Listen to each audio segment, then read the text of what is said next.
Hey guys, welcome to government jobs Gyan YouTube channel. Guys, आज की इस वीडियो में हम बात करेंगे यूआईआईसी एडमिनिस्ट्रेटिव ऑफिसर के new recruitment notification online form apply process के बारे में। जी हाँ दोस्तों, United India insurance company Limited ने यहाँ पर administrative officer scale first AO के 200 खाली पदों को भरने के लिए नोटिफिकेशन रिलीज कर दिया है। कैसे आप इस भर्ती के लिए अपने फॉर्म अप्लाई कर सकते हो बिना कोई मिस्टेक किए हुए, इसकी पूरी जानकारी हम आपको स्टेप बाय स्टेप रजिस्ट्रेशन से लेकर प्रिंट तक देंगे। बस आपको इस वीडियो को स्किप के बिना शुरू से लेकर एंड तक देखना है। उसके बाद वीडियो पसंद आए तो इसे लाइक और शेयर कर दे, चैनल पर नए हो तो इसे सब्सक्राइब कर ले। तो गाइस, बिना कोई वक्त गंवाए चलिए शुरू करते हैं। आपको इस वीडियो के डिस्क्रिप्शन बॉक्स में हमारी वेबसाइट IND-sarkari-naukri.in के इस पेज का लिंक मिल जाएगा। यहाँ पर आपको इस भर्ती के रिगार्डिंग सभी डिटेल्स प्रोवाइड करा दी गई है। United India insurance company limited UIIC ने यहाँ पर एडमिनिस्ट्रेटिव ऑफिसर एओ के 200 खाली पदों को भरने के लिए नोटिफिकेशन रिलीज कर दिया है। आप सभी कैंडिडेट्स 15 अक्टूबर 2024 से 5 नवंबर 2024 तक इस भर्ती के लिए अप्लाई कर सकते हो। ऑल इंडिया से आप अप्लाई कर सकते हो। आपको इस पेज को नीचे स्क्रॉल डाउन करना है। इंपॉर्टेंट लिंक सेक्शन में आकर ऑफिशियल नोटिफिकेशन पीडीएफ लिंक पर क्लिक करके इस भर्ती के नोटिफिकेशन को ओपन करके इसमें से आपको पूरी डिटेल रीड कर लेनी है। उसके बाद आपको अप्लाई करना है। अप्लाई के लिए भी आपको हमारी वेबसाइट के इसी पेज पर ही अप्लाई ऑनलाइन का ये लिंक दिया गया है। जैसे ही आप इस लिंक पर क्लिक करेंगे तो आपके सामने यूआईआईसी का ये ऑफिशियल पोर्टल ओपन होगा। गाइड, यहाँ पर अगर आपने पहले से रजिस्ट्रेशन कर रखा है तो आपको अपना रजिस्ट्रेशन नंबर पासवर्ड एंटर करके ये सिक्योरिटी कोड एंटर करना है और सबमिट बटन पर क्लिक करके अपने डैशबोर्ड में लॉगिन कर लेना है और फिर अपना फॉर्म अप्लाई करना है।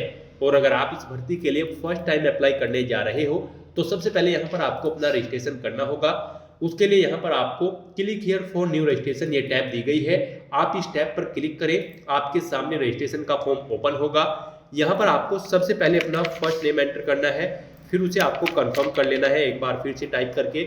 उसके बाद अगर आपका मिडिल नेम है तो वो एंटर करें, नहीं है तो इस कॉलम को खाली छोड़ दे। फिर आपको यहाँ पर अपना लास्ट नेम एंटर करना है। अगर आपका लास्ट नेम है नहीं है तो आप इस कॉलम को भी खाली छोड़ सकते हैं।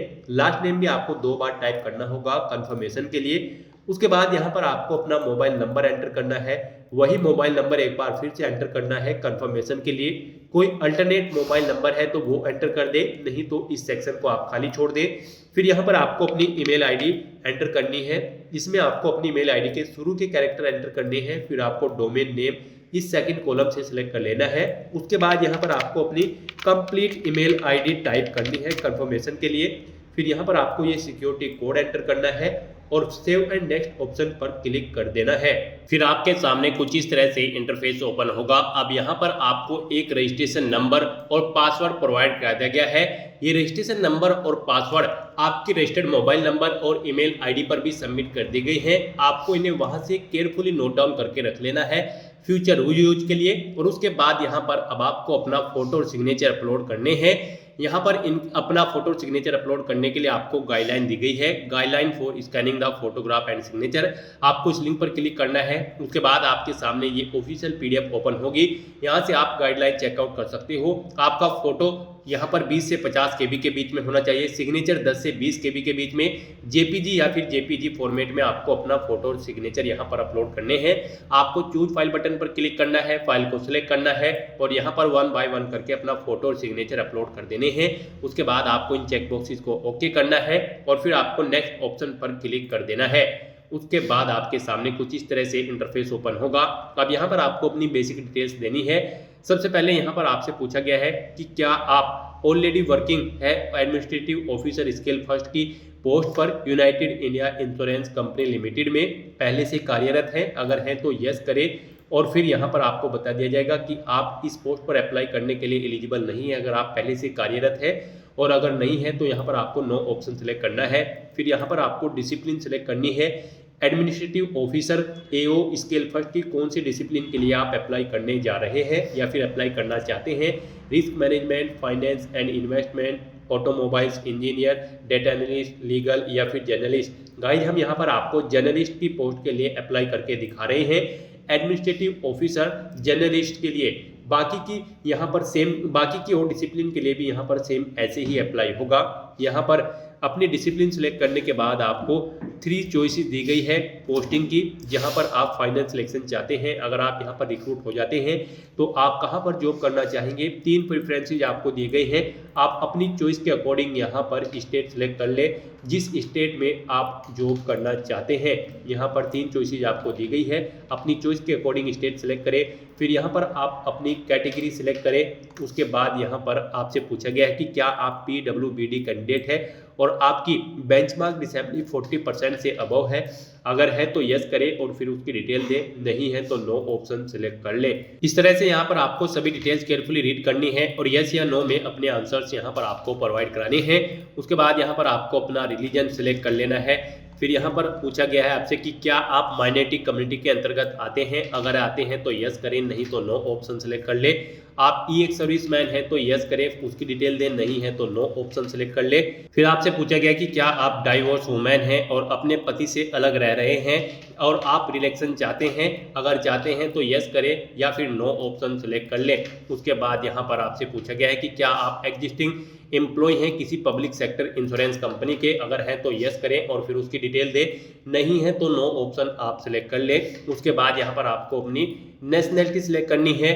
फिर आपसे पूछा गया कि क्या आपके पास आधार कार्ड है। अगर है तो यस करें और फिर उसका नंबर दे, नहीं है तो नो ऑप्शन सेलेक्ट करें। उसके बाद यहाँ पर आपको अपना स्टेट सिलेक्ट करना है जहाँ से आप बिलोंग करते हो। उसके बाद यहाँ पर आपको एग्जामिनेशन सेंटर सेलेक्ट कर लेना है जहां पर आप एग्जाम में पार्टिसिपेट करना चाहते हो। उसके बाद यहां पर आपको अपनी डेट ऑफ बर्थ सेलेक्ट कर लेनी है, पहले डे फिर मंथ और उसके बाद आपको अपना ईयर यहां पर सेलेक्ट कर लेना है। नेक्स्ट यहाँ पर आपको अपना जेंडर सेलेक्ट करना है। फिर आपसे पूछा गया है कि क्या आपके जुड़वा भाई बहन हैं। अगर है तो यस करें, फिर उनका नाम दें और उनका जेंडर सेलेक्ट करें, नहीं है तो नो ऑप्शन सेलेक्ट कर ले। फिर आपको अपना मैरिटल स्टेटस बताना है। उसके बाद यहाँ पर आपको अपने फादर का नाम एंटर करना है, फिर आपको अपनी मदर का नाम एंटर करना है। उसके बाद यहाँ पर आपको अपना कोरोस्पोंडेंस एड्रेस एंटर करना है। फिर आपको अपना परमानेंट एड्रेस एंटर करना है और अगर आपका परमानेंट एड्रेस आपके कोरोस्पोंडेंस एड्रेस के अकॉर्डिंग सेम है तो यहाँ पर बस आपको इस चेकबॉक्स को ओके करना होगा। ऑटोमेटिकली आपका परमानेंट एड्रेस आपके कोरोस्पोंडेंस एड्रेस के अकॉर्डिंग फिल हो जाएगा। उसके बाद यहाँ पर आपको अपना GST इनवॉइसिंग एड्रेस सेलेक्ट कर लेना है, जिस एड्रेस पर आप कम्युनिकेट करना चाहते हैं। फिर यहाँ पर आपको आपकी कैटेगरी के अकॉर्डिंग एप्लीकेशन फीस का अमाउंट शो कर दिया जाएगा। आपको ये सभी डिटेल्स फिल करने के बाद आप वैलिडेट योर डिटेल्स ऑप्शन पर क्लिक करके अपनी सभी डिटेल्स वैलिडेट कर लेनी है और उसके बाद आपको सेव एंड नेक्स्ट ऑप्शन पर क्लिक करना है। नेक्स्ट आपको अपनी क्वालिफिकेशन और एक्सपीरियंस की डिटेल देनी है। गाइस यहाँ पर हम आपको administrative officer scale first journalist की पोस्ट के लिए अप्लाई करके दिखा रहे हैं। इस डिसिप्लिन पर अप्लाई करने के लिए आपके पास यहाँ पर कोई ग्रेजुएट डिग्री या फिर पोस्ट ग्रेजुएट डिग्री होनी जरूरी है किसी रिलेवेंट डिसिप्लिन के अंतर्गत मिनिमम 60% मार्क्स के साथ। और अगर आप SC/ST कैटेगरी कैंडिडेट हैं तो आपकी यहाँ पर 55% मार्क्स होने चाहिए ग्रेजुएट या फिर पोस्ट ग्रेजुएट डिग्री में। तो यहाँ पर अब आपको अपनी क्वालिफिकेशन की डिटेल देनी है। सबसे पहले यहाँ पर आपको अपनी स्ट्रीम सेलेक्ट करनी है, किस स्ट्रीम में आपने अपनी ग्रेजुएशन कंप्लीट की है। फिर डेट ऑफ पासिंग, कब आपने अपनी ग्रेजुएशन डिग्री कंप्लीट की है, पहले डे फिर मंथ और उसके बाद यहाँ पर आपको ईयर सेलेक्ट कर लेना है। कितने परसेंट मार्क्स आपने ऑब्टेन किए हैं वो यहाँ पर एंटर करें। क्लास सेलेक्ट करें, फर्स्ट क्लास है या फिर सेकंड क्लास। उसके बाद यहाँ पर ऐसे ही आपको अपनी पोस्ट ग्रेजुएशन या फिर पोस्ट ग्रेजुएशन डिप्लोमा या कोई प्रोफेशनल क्वालिफिकेशन आपके पास है तो उनकी डिटेल भी आप सेम ऐसे ही यहाँ पर प्रोवाइड करा दें। उसके बाद आपको इस पेज को नीचे स्क्रॉल डाउन करना है। फिर आपसे पूछा गया है कि क्या आपको कंप्यूटर पर वर्किंग और ऑपरेटिंग नॉलेज है, तो यहाँ पर आपको यस ऑप्शन सेलेक्ट कर देना है। उसके बाद यहाँ पर आपको अपनी एक्सपीरियंस की डिटेल प्रोवाइड करानी है। अगर आपको एक्सपीरियंस है, नहीं है तो इस सेक्शन को आप खाली छोड़ दें। अगर आपको एक्सपीरियंस है तो यहाँ पर सबसे पहले आप अपना नाम एंटर करें, फिर अपनी डेजिग्नेशन दें, किस डेजिग्नेशन पर आप कार्यरत थे, कब से कब तक आपको वर्किंग एक्सपीरियंस है, वो डे मंथ और ईयर आप यहाँ पर सिलेक्ट करें। कब तक आपने यहाँ पर वर्क किया है, यानी कि कब से आपने जॉब स्टार्ट की थी वो यहाँ पर आपको सिलेक्ट करना है। कब तक आपने जॉब की है वो डेट्स मंथ और ईयर यहाँ पर आपको सिलेक्ट कर लेना है। नेचर ऑफ ड्यूटी देनी है। अगर आप जॉब छोड़ चुके हो तो उसे छोड़ने का कारण यहाँ पर आपको एंटर करना है और इन डेट के अकॉर्डिंग यहाँ पर आपके एक्सपीरियंस का टाइम कैलकुलेट होकर आ जाएगा, ईयर्स। उसके बाद अगर आपको एक से ज्यादा जगह वर्किंग एक्सपीरियंस है तो आप ऐड मोर ऑप्शन पर क्लिक करें, एक और रो यहाँ पर ऐड हो जाएगी, उसमें आप अपने दूसरी वर्किंग एक्सपीरियंस की डिटेल प्रोवाइड करा सकते हो। फिर यहाँ पर आपको अपनी लैंग्वेजेस की डिटेल देनी है। यहाँ पर आपको कम से कम हिंदी लैंग्वेज आनी जरूरी है, इसे रीड, राइट और स्पीक करना आपको मस्ट है। उसके बाद आप जो भी लैंग्वेज जानते हैं, इंग्लिश, उर्दू या फिर तमिल, वो यहाँ पर आप एंटर करें, उनकी डिटेल दें और फिर इस तरह से अपनी ये सभी डिटेल्स फिल आउट करने के बाद आपको वैलिडेट योर डिटेल्स ऑप्शन पर क्लिक करना है। अपनी सभी डिटेल्स वैलिडेट कर लेनी है और फिर सेव एंड नेक्स्ट ऑप्शन पर क्लिक कर देना है। नेक्स्ट आपके सामने कुछ इस तरह से इंटरफेस ओपन होगा। पीछे जो आपने डिटेल्स प्रोवाइड कराई है उसका पूरा प्रीव्यू यहाँ पर आपको शो कर दिया गया है। आपको सभी डिटेल्स केयरफुली रीड आउट करनी है। उसके बाद आपको आई एग्री चेकबॉक्स को ओके करना है और कंप्लीट रजिस्ट्रेशन इस ऑप्शन पर क्लिक कर देना है।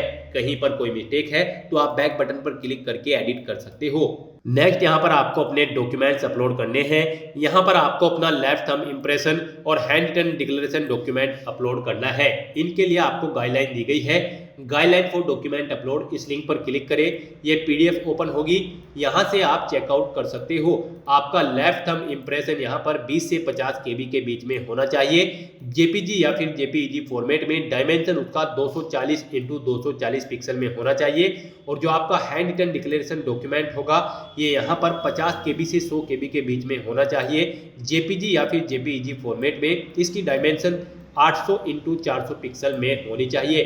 तो यहाँ पर अब आपको चूज फाइल बटन पर क्लिक करना है, फाइल को सिलेक्ट करना है और अपना लेफ्ट थंब इंप्रेशन और hand written declaration document upload कर देना है 1 बाय 1 करने के बाद। उसके बाद यहाँ पर जैसे ही आप अपना डॉक्यूमेंट अपलोड करोगे, प्रीव्यू बटन पर क्लिक करके आप उसका प्रीव्यू भी चेकआउट कर सकते हो।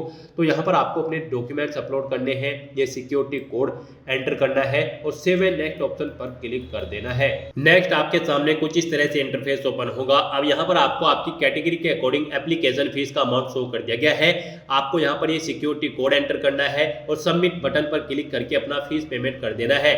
गाइस यहाँ पर अगर आप जनरल, ओबीसी या फिर ईडब्ल्यूएस कैंडिडेट है तो यहाँ पर आपको 1000 रुपये फीस के रूप में जमा कराने होंगे और अगर आप SC ST PH कैंडिडेट हो तो आपको 250 रुपये यहाँ पर फीस के रूप में जमा कराने होंगे, प्लस GST चार्जेज यहाँ पर आपको देने होंगे। तो यहाँ पर अब आपको ये सिक्योरिटी कोड एंटर करना है और सबमिट बटन पर क्लिक करके अपना फीस पेमेंट करना है। नेक्स्ट आपके सामने कुछ इस तरह से इंटरफेस ओपन होगा। अब यहाँ पर आप अपना एप्लीकेशन फीस का amount debit card, credit card, net banking या फिर वॉलेट, कैश कार्ड या फिर QR कोड या फिर UPI के माध्यम से जमा करा सकते हो। डेबिट कार्ड ऑप्शन अगर आप सेलेक्ट करते हो तो आपको अपना कार्ड नंबर देना है, उसका एक्सपायरी मंथ ईयर सेलेक्ट करने हैं, 3 डिजिट का अपना CVV या फिर CVC नंबर एंटर करना है, कार्ड होल्डर का नाम एंटर करना है और मेक पेमेंट ऑप्शन पर क्लिक करके अपना पेमेंट कर देना है। अगर आप UPI सिलेक्ट करते हो तो यहाँ पर आपको मेक पेमेंट ऑप्शन पर क्लिक करना है, फिर यहाँ पर आपको प्रोसीड विद पेमेंट ऑप्शन पर क्लिक करना है। आपको पेमेंट के इंटरफेस पर डायरेक्ट किया जाएगा। यहाँ पर आप अपनी UPI ID एंटर करके मेक पेमेंट ऑप्शन पर क्लिक करके पेमेंट कर सकते हो या फिर आप यहाँ पर क्लिक हियर टू स्कैन इस ऑप्शन पर क्लिक करें और ये QR कोड स्कैन करें और अपना फीस पेमेंट कर दे। फीस पेमेंट होते ही आपका एप्लीकेशन फॉर्म सक्सेसफुली सबमिट हो जाएगा और उसे UIIC के द्वारा कंफर्म कर लिया जाएगा। उसके बाद आपको अपने एप्लीकेशन फॉर्म का एक हार्ड कॉपी प्रिंट आउट ले लेना है फ्यूचर यूज के लिए, फ्यूचर रेफरेंस के लिए। तो दोस्तों ऐसे आप UIIC United India insurance company limited administrative officer AO scale first के लिए फॉर्म अप्लाई कर सकते हो। आज की इस वीडियो में बस इतना ही। आई होप ये वीडियो आपको पसंद आई होगी। अगर पसंद आई हो तो इसे लाइक और शेयर करें, चैनल पर नए हो तो इसे सब्सक्राइब कर ले। Thanks for watching.